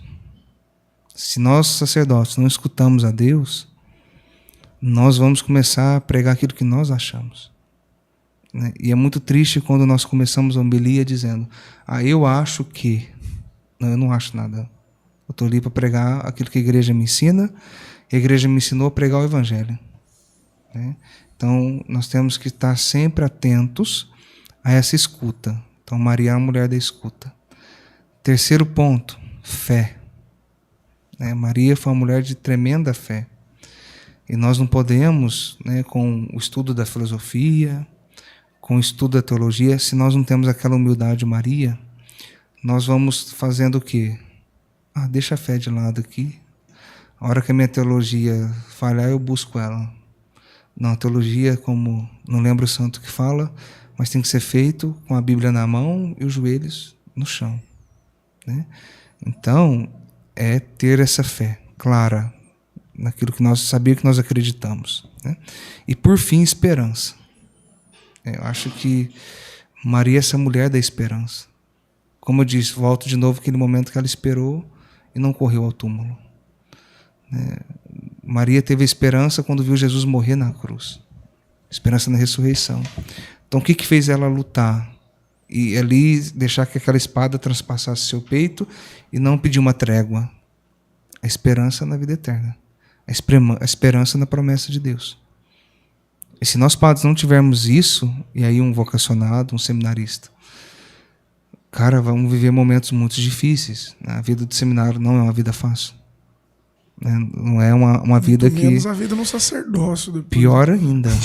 Vou ser bem sincero, não é fácil. O que nos sustenta?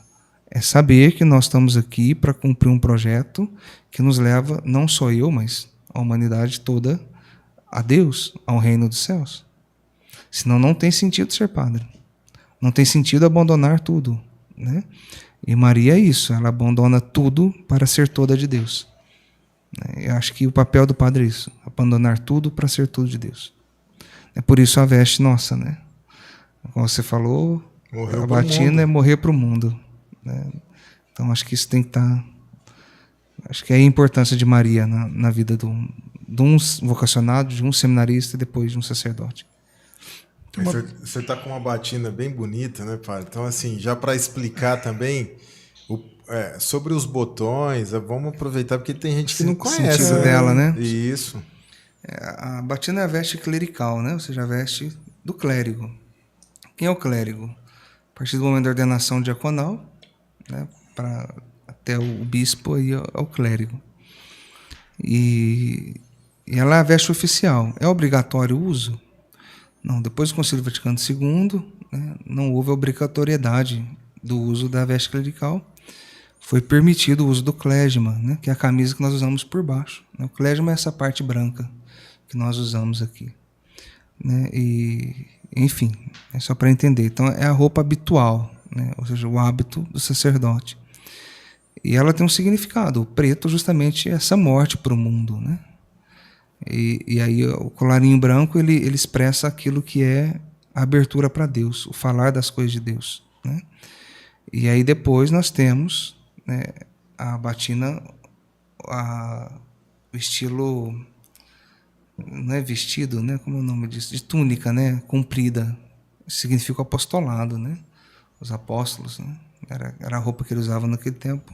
Então, apostolado. E ela tem como se ela fosse dobrada, né? O sentido do serviço na vida. Então, o padre foi feito para servir. Depois, na manga, ela tem 5 botões. 5 botões de cada lado significa as chagas de Cristo. E na frente ela tem 33 botões, que é a idade de Nosso Senhor, né? E geralmente ela tem do lado aqui, essa não tem porque arrebentou. Já está velhinha essa. E ela tem 2 cordãozinhos, né, que se usa para colocar a faixa, né? Mas ela tem um significado também das 2 naturezas, humana e divina de Cristo, né? Então essa é a batina que o sacerdote usa e posta, né? Tudo na igreja ela tem um significado, tem um sentido, né? Como eu disse, não é uma questão de obrigatoriedade de uso, né? Mas é um sinal externo também da nossa vocação, né? Então, alguns optam por usar, outros não. Então, aí, isso não faz mais ou menos padre. É deixar isso bem claro, né? Mas isso é um sinal. E quem gosta tem um porquê de usar, né? E também quem não usa tem um porquê de não usar. E ambos são sacerdotes e podem trazer Cristo do mesmo jeito, né? E assim, enfim. É importante entender a essência do padre e aquilo que, né, a minha batina ela tem que expressar a minha essência, aquilo que está no meu interior. Mas senão não tem sentido nenhum, né? Então é mais ou menos isso. Muito bem. Quer ler essa perguntinha do público aí?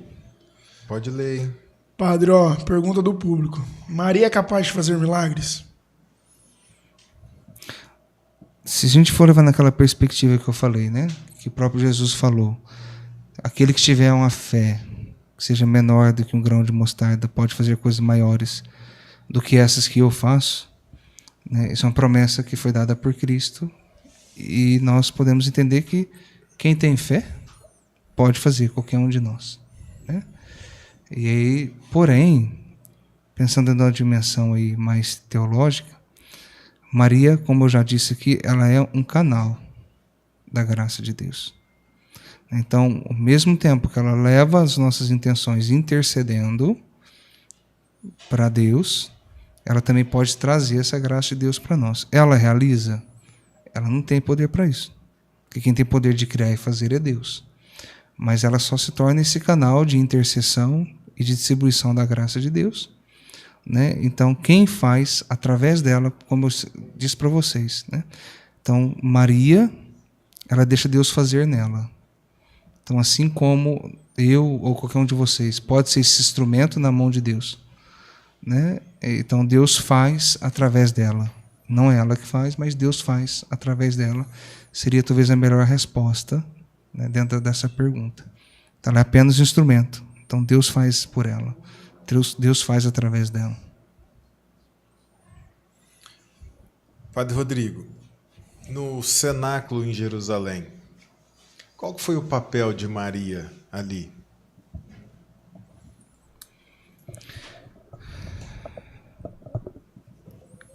Eu sou muito ruim para falar nome de santo, mas eu sei que existe alguns que falam, né, algumas coisas. E alguns, eu não lembro o santo que fala que Maria é esse imã que atrai o Espírito Santo, né? Então, o papel dela dentro do cenáculo é esse papel de quem, como os outros, está ali para receber esse Espírito, né? Uma vez que ela já recebeu e trouxe o Filho de Deus, né? Então, o papel dela ali é um papel primordial enquanto aquela que atrai, aquela que traz para a igreja esse Espírito Santo, né? Então, é sempre esse canal pelo qual o Espírito passa, não que ele passou, né? E por meio dela alcançou os discípulos, né? Mas ela é esse instrumento de Deus que está ali, esse imã, né, do Espírito Santo para a igreja. Ela atrai para a igreja, né? Ela atrai para os discípulos esse Espírito. Por isso a Sagrada Escritura, quando fala dessa passagem, ela enfatiza, né? Estava Maria, a mãe de Jesus, e os discípulos, né? Então é essa intercessão mariana, né? Essa, não sei se posso dizer mediação, mas vamos dizer intercessão de Maria que traz o Espírito para a igreja. A mulher oracional, né? A oração de Maria atrai o Espírito Santo de Deus, né?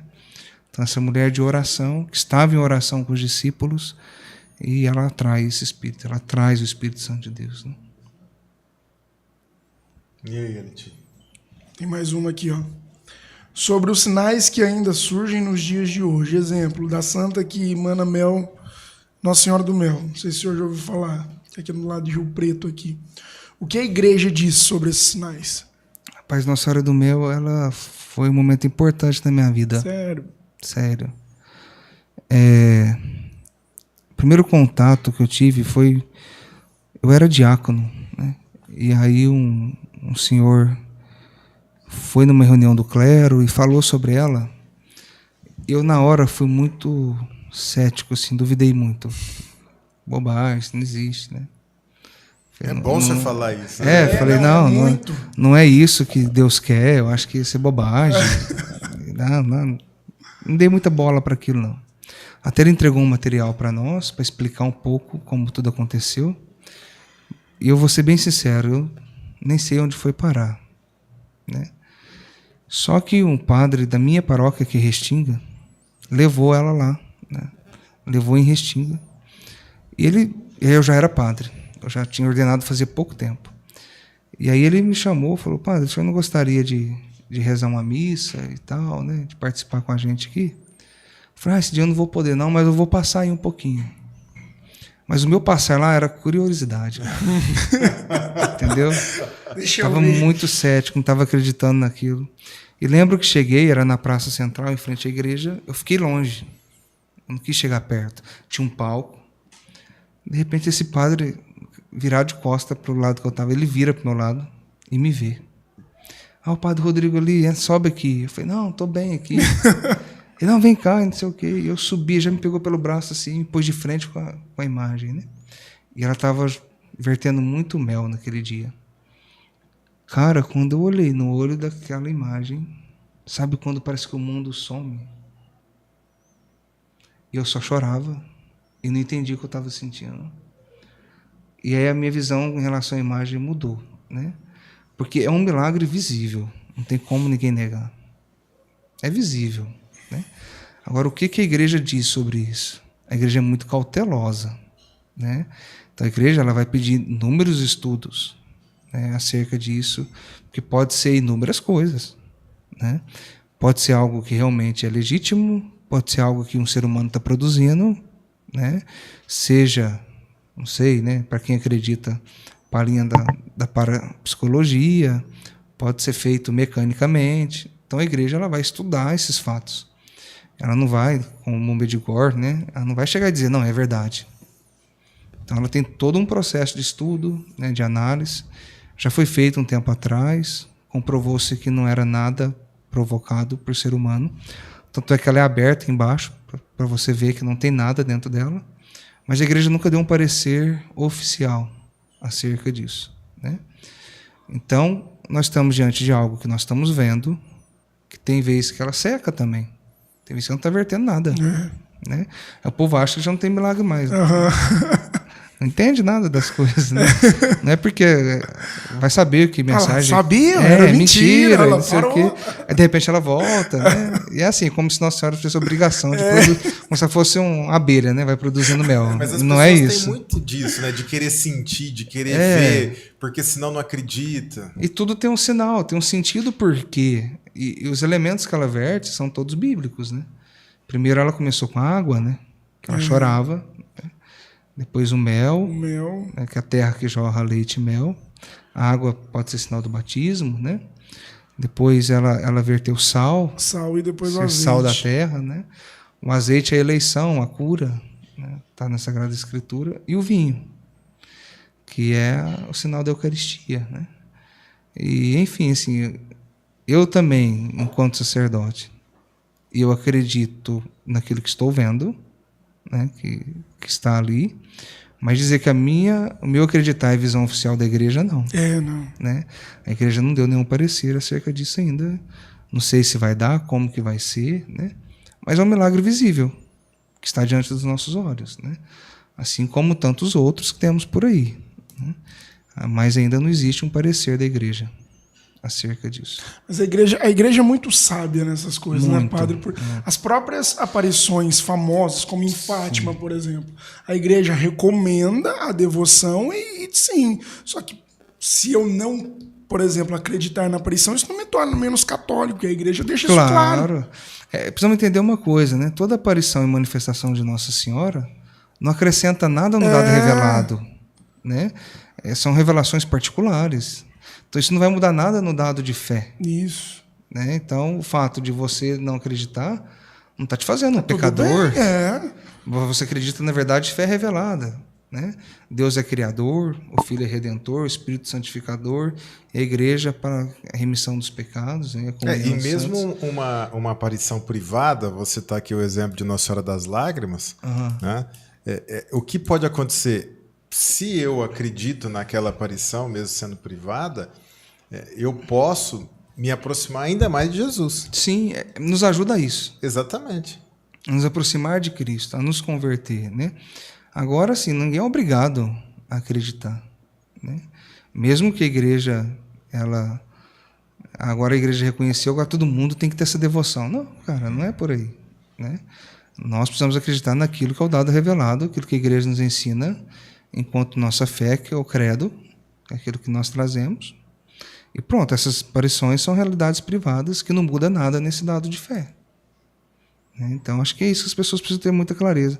E às vezes eu vejo hoje no mundo, né? É tipo assim, eu acredito numa verdade, eu quero que vocês todos acreditem. Então, eu vou fazer de tudo para que vocês acreditem. E o contrário, mesma coisa. Se eu não acredito e você acredita, então fica uma briga desnecessária. Você me entende? Cara, nós podemos estar juntos, caminhando para alcançar a vida eterna, para sermos santos juntos. Nós estamos brigando porque se existe isso, existe aquilo, se o santo que chorou sangue, que chorou mel e tal, e fica uma briga, uma discussão em torno disso. Esse dia eu vi um comentário, não sei se foi no YouTube, não é no YouTube não, no Instagram, o cara fazendo uma crítica, né? E sobretudo porque um tempo ela ficou sem inverter, já aconteceu isso outro tempo, e a pessoa falando aí, tá vendo, não sei o quê. Cara, por que ele não usa esse espaço para evangelizar? Sabe? Ficar criticando aquilo que não vai levar a lugar nenhum, você me entende?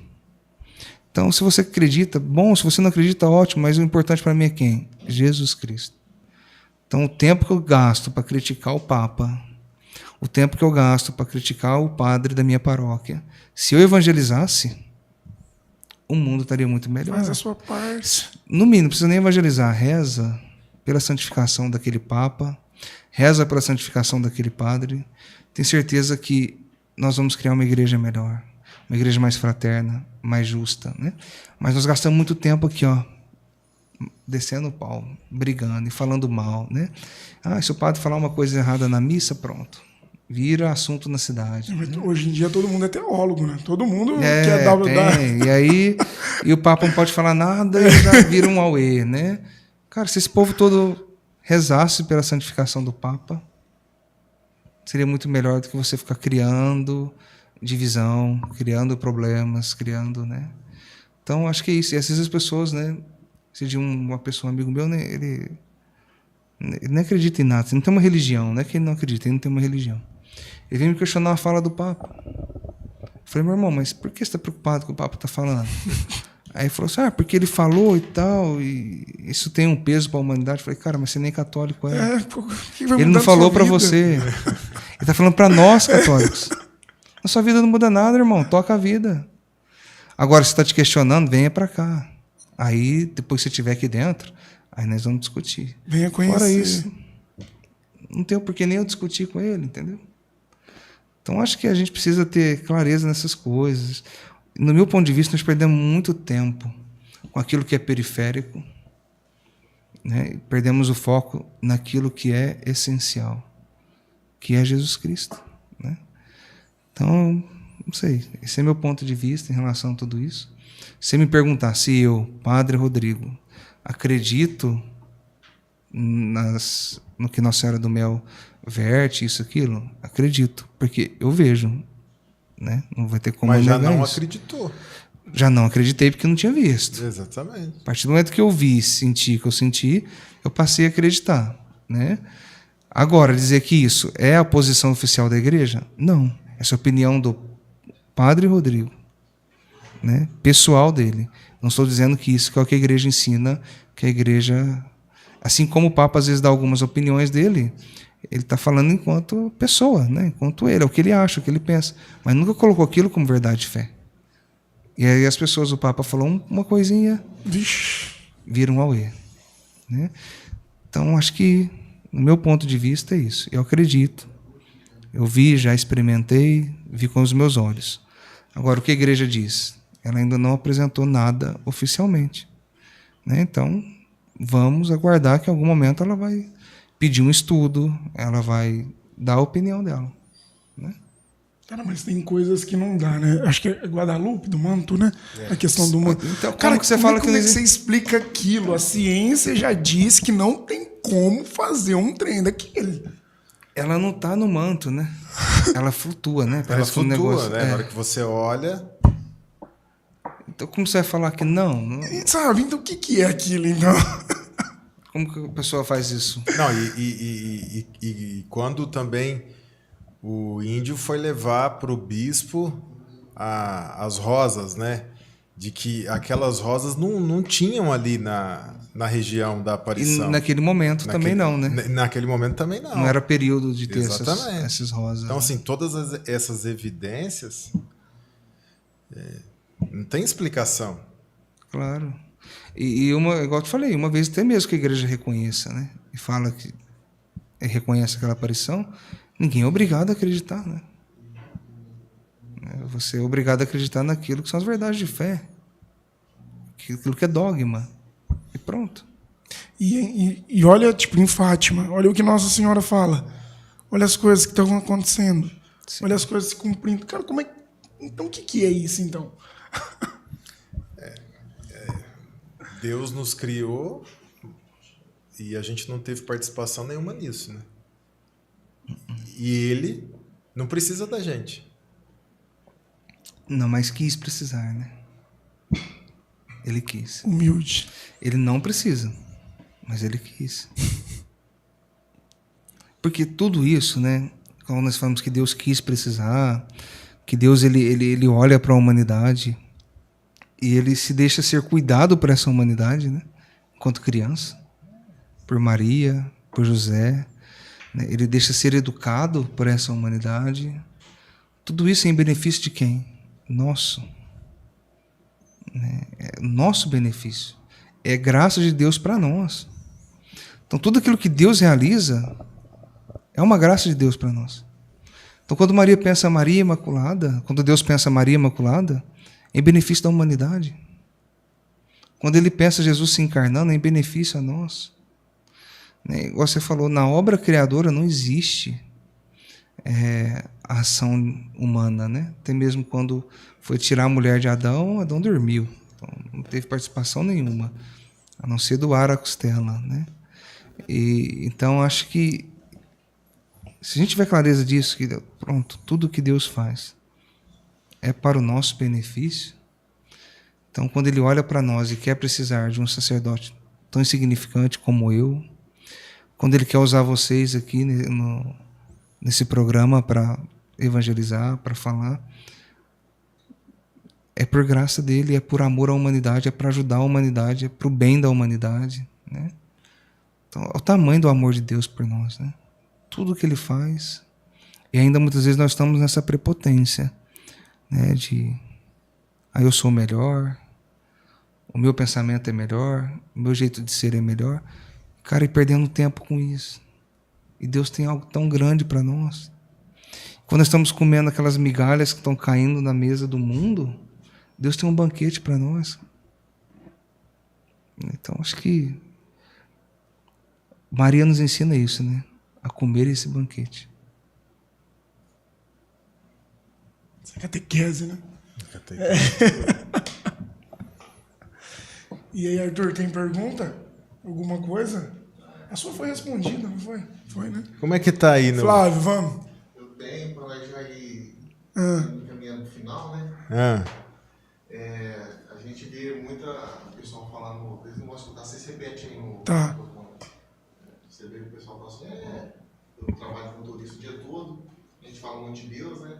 O pessoal, acaba que Deus é um só, né? Independente, eu vou lá na... Vamos falar assim, tá? Vou lá na religião tal, vou na outra, Deus é um só. Não é verdade? E outra também, não precisa ir na igreja, Deus está lá em casa, do jeito que você... você tem que rezar, pedir, conversa com Deus todo dia. Eu converso com Deus todo dia, não precisa ir na igreja. Então, assim, todos os caminhos levam a Deus, Deus é um só. Como é que é que, sobre essa questão do...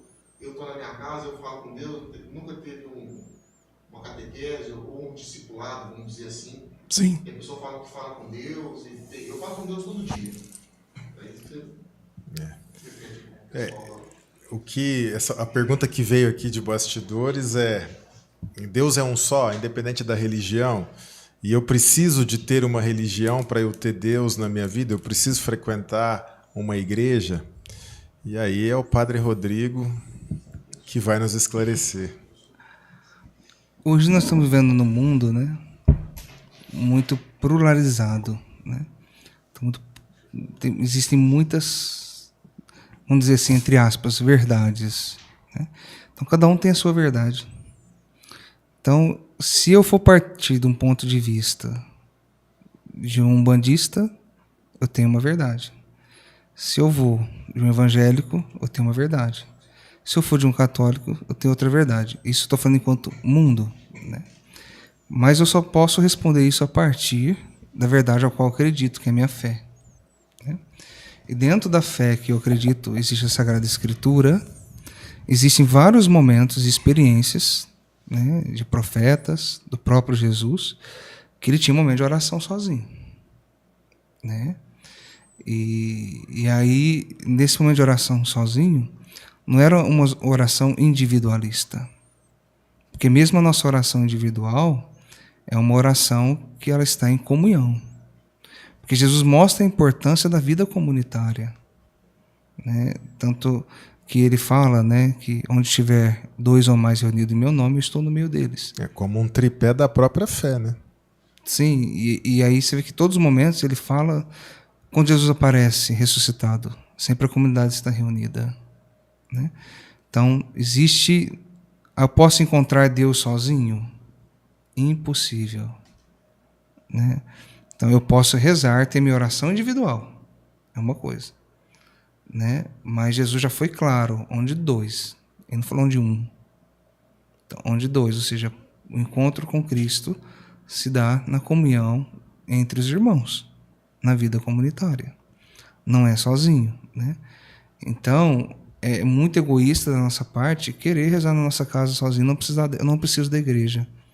Quando eu falo não preciso da igreja, eu estou dizendo não preciso de Cristo, porque a igreja é corpo de Cristo, não foi isso que eu disse no começo? Sim. Né? Então, negar essa igreja é negar a Cristo. É impossível querer ter a cabeça sem o corpo. João Batista, quando tiraram a cabeça do corpo dele, o que aconteceu? Morreu.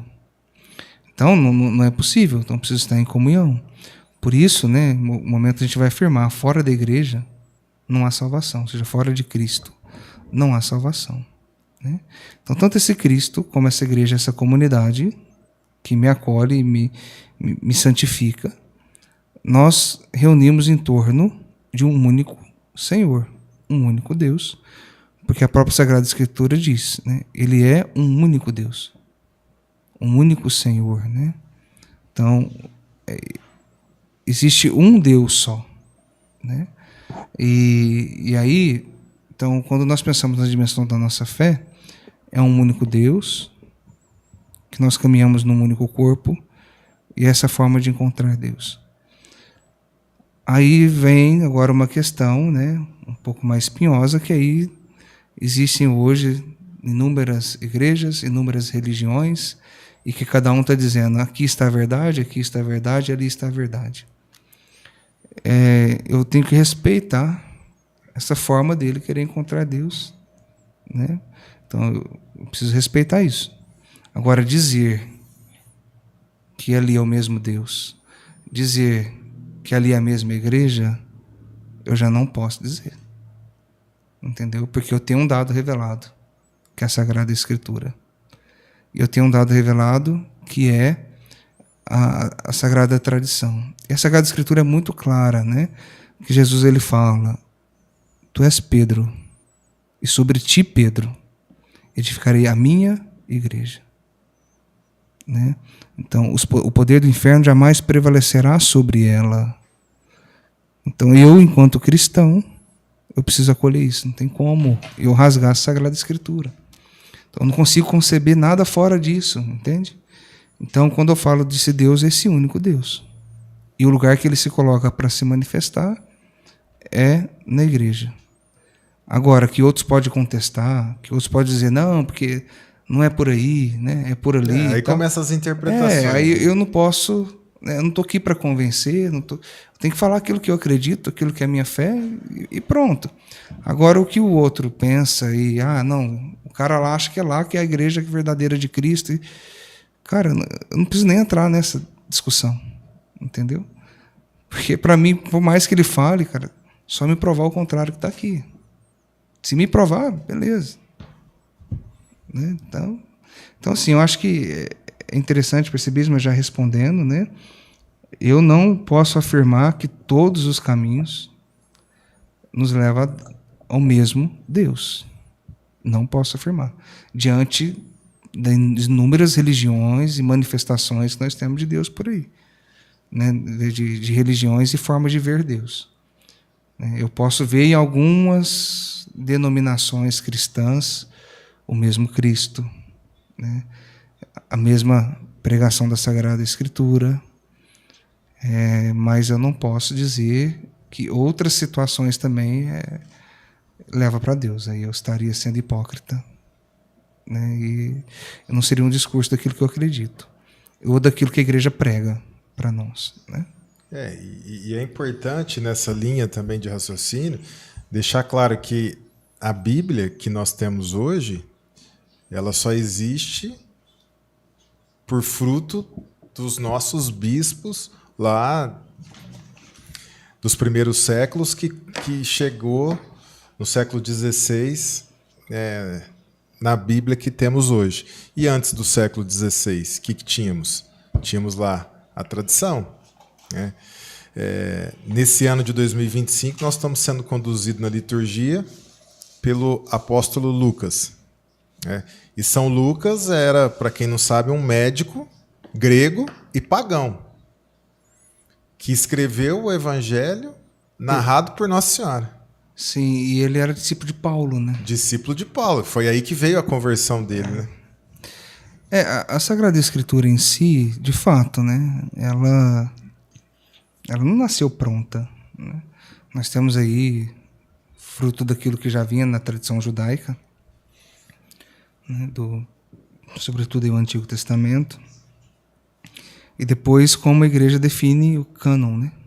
Ela define os livros inspirados por Deus, e aí nasce o que nós temos hoje de Bíblia. Então todo mundo que usa essa Bíblia é fruto dessa realidade, né? Isso é história, né?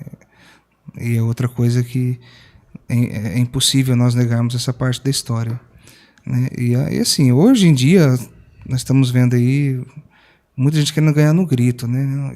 Eu sou a igreja verdadeira, nós somos fiéis à tradição da igreja, e nós isso, nós aquilo.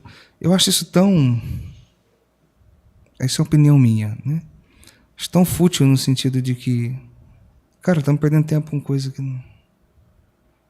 Eu nunca vou convencer uma pessoa que nasceu numa visão protestante ou na Umbanda de que, sabe, se ele tem aquela convicção e ele não vai me convencer, então, assim, me basta dar testemunho daquilo que eu acredito E se ele achar que aquilo é válido e perceber que... Eu gosto muito de São Francisco, né? São Francisco ele fala, é preciso pregar o evangelho. E se for preciso, use palavras. E ele fala algo muito bonito, ele fala assim, ó, às vezes a tua vida é um único evangelho que a pessoa vai ver. Né? Então, acho que basta isso. Se eu sou uma pessoa que dou um testemunho da minha fé e vivo ela, não preciso ficar pregando na cabeça de ninguém. Acho que é muita perca de tempo, entendeu? E se a pessoa achar interessante e vir me procurar, aí sim. Fala, não, tá aqui, ó. O Senhor que eu conheço é esse. Né? Aquilo que os discípulos fazem, né? Encontramos o Messias, vem ver. Né? Então, tá aí, tá anunciado. Quer vir ver? Vem, eu posso te mostrar. Agora, onde está a verdadeira igreja, onde eu encontro Deus, eu posso falar da minha realidade. A Igreja Católica, Apostólica e Romana, que é una, né? Porque ela é corpo de Cristo, enquanto o corpo de Cristo é única, é porque Cristo é um. Por isso o Papa é chamado pontífice, né?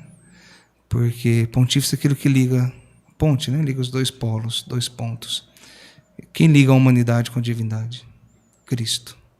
É o único mediador, né? E a igreja é o quê? Corpo de Cristo.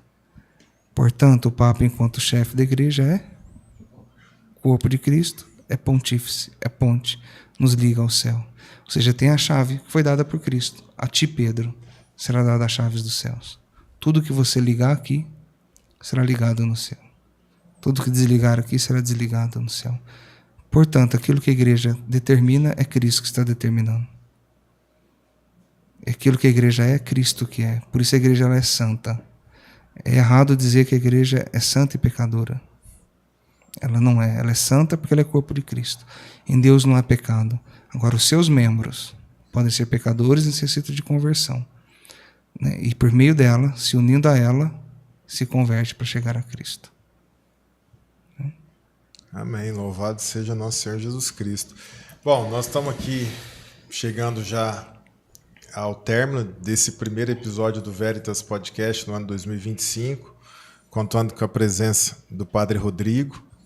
Gente, o Padre Rodrigo é campista também, hein? Mas isso merece outro episódio. outro episódio, né? Mas assim, teve uma experiência com Nossa Senhora lá, Padre? Rapaz, não pode contar, né? Não pode. Não pode, mas cara do céu. Foi a melhor parte do retiro para mim. Olha só. Né? Foram 2 momentos muito fortes, mas o encontro com a Virgem Santíssima naquele retiro me deu o sentido de tudo aquilo que eu estava vivendo. Né? Algo que eu posso contar, né, é a minha experiência com o estar nesse retiro. Foi por meio de um amigo meu, padre. Verdade, eu ia perguntar isso. O padre Diogo. E ele, cara, ele falou de uma forma tão apaixonada. Padre Diogo é de Franca. Ele é de Ituverava, natural, né? Ele é da Diocese de Franca e está em Pedregulho. Né? E ele falou desse encontro tão apaixonado, sabe? Que eu, né, falei para ele assim, nossa, cara, eu quero fazer. E, não, você tem que ir, não sei o quê. E falava. Falei, nossa, esse negócio deve ser top, né? Cheguei lá, não experimentei nada daquilo que ele falou. Assim. E eu já queria matar ele. Falei, ao que eu pegar ele vai ver, né? E eu tal e tudo mais. E foi acontecendo. Foi acontecendo tudo. E eu cheguei lá, como eu disse na minha experiência, assim, um sentido de solidão muito grande, sabe? Estava me sentindo sozinho. E aí Deus foi me mostrando algumas pessoas. Depois me deu aquela tribo, né? E ali fui vendo sentido em tudo. E eu percebi, assim, o que eu via eram algumas atitudes erradas, né, em relação a pessoas mesmo, assim, né? De amizades e tudo mais. E que eu estava até colocando algumas pessoas, até é ruim, até chato ver um padre falando isso, até ali junto com Deus ali, né? Tá me apoiando muito, necessitando demais de apoio de amigos, né? Até amigos sacerdotes. E aí eu vi que esse caminho estava me matando por dentro por algumas não correspondências, né? E aí, quando nesse retiro eu escutei uma palavra, né? Volta. Falei, volta. Voltar onde? Para quê? Como, né? E aí, uma das provas, e depois no momento de Nossa Senhora, ou seja, eu estava fazendo um caminho muito bem feito, bonitinho dentro daquilo que é a proposta da vida sacerdotal, mas, de certo modo, eu estava fazendo meio que sem Deus, né, com minhas forças. E eu estava cansado. E voltar significa volta e faça com Ele. Isso mudou todo o sentido da minha vida, né? E aí, sim, voltei com muito ânimo e, graças a Deus, tomei algumas decisões e estou muito feliz, né, no meu sacerdócio. E encontrei o sentido para tudo, né? Então, o retiro, o sênior me ajudou nesse ponto, a fazer um caminho sempre com Deus. Porque vai indo, você vai meio que esquecendo. Você vai entrando naquela assim, eu que fiz, eu faço, eu, e cadê Deus no meio disso tudo? Deus não está fazendo em mim, não? É eu que estou fazendo? Eu que sou, eu que, né? A prepotência, o orgulho vai entrando. E aí, eu falei, opa, peraí, não é por aí não. Então, eu sempre, quando eu vejo que eu estou escapulindo, né, o ego começa a crescer, eu falo, opa, volta. Então, assim, o que eu posso falar do encontro é isso. E quem nunca fez, cara, assim, não sei se é muita prepotência da minha parte dizer isso, mas acho que todo mundo tinha que passar por aquilo ali. É o que a gente fala. Tem 3 aqui que a gente vai... Opa, tem 3 aqui Nós vai mandar. que em breve fará. Bom, gente, a gente chegou aqui ao término, né? Quero agradecer aos bastidores aqui, o Arthur, o Bruno, o Flávio, meu parceiro Elitim. Tamo junto. Padre Rodrigo, muito obrigado, né, pela sua disponibilidade, sair lá de Orlândia. Já são praticamente aí mais de 10h30 da noite, o senhor retornar.